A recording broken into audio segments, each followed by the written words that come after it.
الحمد لله رب العالمين والعاقبة للمتقين والصلاة والسلام على سيد الأنبياء والمرسلين وعلى آله وأصحابه أجمعين أما بعد أعوذ بالله من الشيطان الرجيم بسم الله الرحمن الرحيم إن الذين قالوا ربنا الله ثم استقاموا تتنزل عليهم الملائكة ألا تخافوا ولا تحزنوا وأبشروا بالجنة التي كنتم توعدون نحن أولياؤكم في الحياة الدنيا وفي الآخرة ولكم فيها ما تشتهي أنفسكم ولكم فيها ما تدعون نزلا من غفور رحیم صدق اللہ العظیم۔ معزز سامعین کرام، یہ قرآن کریم کی آیت مبارکہ ہے۔ اس آیت مبارکہ میں اللہ رب العزت نے بیان فرمایا ہے کہ جن لوگوں نے استقامت حاصل کی تو ان کے لیے جنت کی خوشخبری ہے۔ اللہ رب العزت بیان کرتے ہیں کہ ان الذین قالوا ربنا اللہ، بلا شبہ وہ لوگ جنہوں نے کہا کہ ہمارا رب اللہ ہی ہے، ثم استقاموا، پھر اس پر قائم رہے،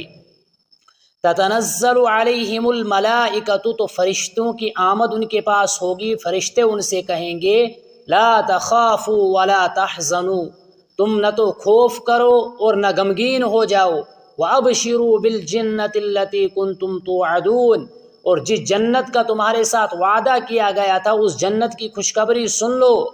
نحن اولیاؤکم فی الحیات الدنیا وفی الآخرہ، کہ ہم تمہارے دنیا میں بھی دوست تھے اور آخرت میں بھی تمہارے رفیق رہیں گے۔ وَلَكُمْ فِيهَا مَا تَشْتَهِي أَنفُسُكُمْ، اور جنت میں تمہارے لیے تمہاری چاہت کے مطابق تمام چیزیں میسر ہوں گی۔ وَلَكُمْ فِيهَا مَا تَدَّعُونَ، اور جو کچھ تم مانگو گے وہ سب کچھ تم کو جنت میں عطا کیا جائے گا۔ نزلا من غفور الرحیم، یہ خدائے غفور الرحیم کی طرف سے تمہاری مہمان نوازی ہے۔ اس آیت میں اللہ رب العزت نے کہا کہ استقامت اختیار کرنے والے لوگوں کے لیے جنت کی خوشخبری ہے۔ استقامت کہتے کس کو ہے؟ چنانچہ حضرت صدیق اکبر رضی اللہ تعالی عنہ سے کسی شخص نے استقامت کے بارے میں سوال پوچھا کہ استقامت کس کو کہتے ہیں؟ تو حضرت صدیق اکبر نے جواب دیا کہ استقامت نام ہے کہ تم اللہ کے ساتھ کسی چیز کو شریک نہ ٹھہراؤ، یعنی اللہ کو وحدہ لا شریک مانو، اللہ کو اپنا پروردگار، اپنا خالق، اپنا رازق، سب کچھ کرنے دھرنے والی ذات جو ہے وہ اللہ کی ہے۔ یہ اگر تم کہتے ہو تو گویا کہ تم نے استقامت اختیار کی ہے۔ اور حضرت عمر رضی اللہ تعالی عنہ نے استقامت کے بارے میں فرمایا کہ الاستقامت ان تستقیم علی الامر والنہی ولا تروگ روغان الثعالب، کہ استقامت نام ہے کہ تم امر اور نہیں پر، یعنی اللہ کے دیے ہوئے احکام اور جن چیزوں سے اللہ نے تم کو روکا ہے ان چیزوں پر تم قائم رہو، تم جمے رہو، مضبوطی کے ساتھ ان چیزوں کو تم تھامے رہو، اور لومڑیوں کی طرح ان چیزوں کو چھوڑ کر راہ فرار اختیار نہ کرو۔ استقامت نام ہے اس چیز کا کہ تمام تر اوامر کو پورا کرو اور جتنی چیزوں سے روکا گیا ہے ان چیزوں کو چھوڑ دو، ان سے باز رہو، اس پر ڈٹے اور جمے رہو۔ استقامت نام اس چیز کا ہے۔ حضرت عثمان غنی رضی اللہ تعالی عنہ نے استقامت کی تعریف اخلاص عمل سے کی کہ انسان کے عمل کے اندر اخلاص اگر ہوگا تو گویا کہ وہ مستقیم ہے، وہ استقامت پر قائم ہے۔ حضرت علی، حضرت ابن عباس، حضرت حسن بصری اور حضرت قتادہ، یہ تمام حضرات فرماتے ہیں کہ استقامت نام ہے کہ اللہ رب العزت نے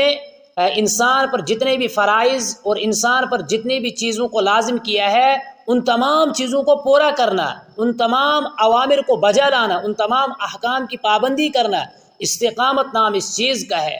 حضرت مجاہد اور حضرت اکرمہ نے بیان فرمایا کہ استقامت جو نام ہے وہ ہے کلمہ توحید کا نام،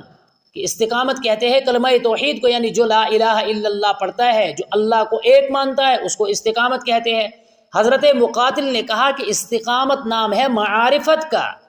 چنانچہ متعدد اقوال اس سلسلے میں ہے کہ استقامت نام کس چیز کا ہے، استقامت کس کو کہتے ہیں، تو مختلف طریقے سے مختلف صحابہ کرام نے اور مختلف تابعین نے بیان فرمایا کہ استقامت اس کو کہتے ہیں، اس کو کہتے ہیں۔ تو ان تمام اقوال میں استقامت چاہے کلمہ توحید ہے،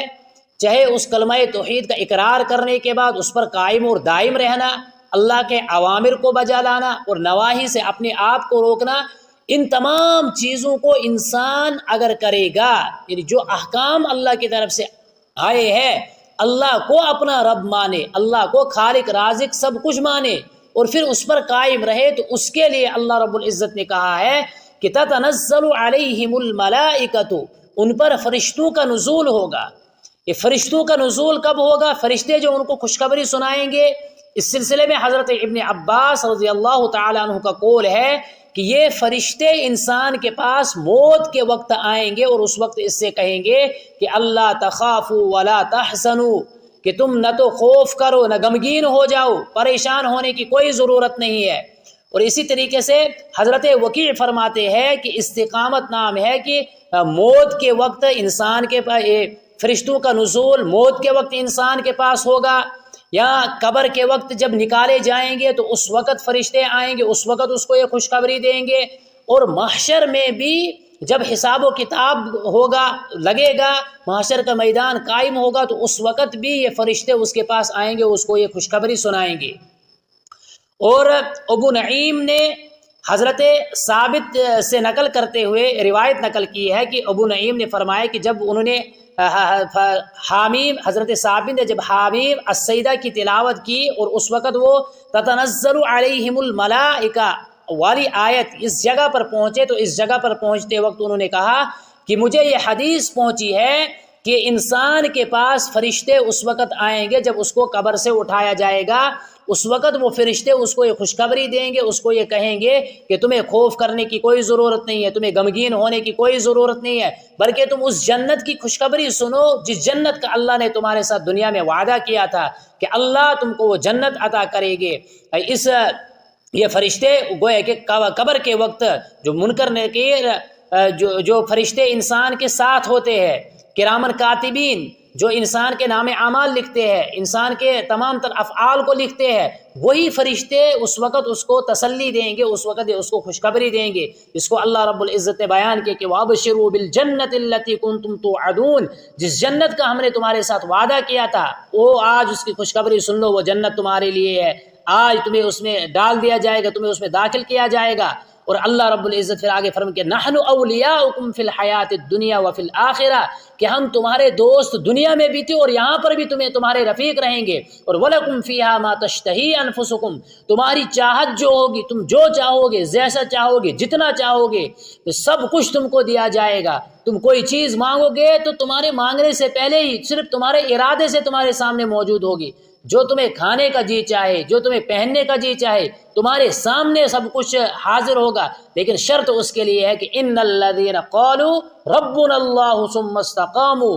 کہ جن لوگوں نے کہا کہ ہمارا رب اللہ ہے، پھر اس بات پر ڈٹے رہے، اس بات پر قائم رہے اور اللہ کے تمام احکام کو پورا کیا، تو ان لوگوں کے لیے خوشخبری ہے۔ یہ قرآن کریم کی آیت ہے کہ اس میں اللہ رب العزت بیان فرماتے ہیں کہ جو مستقیم ہوں گے، جو استقامت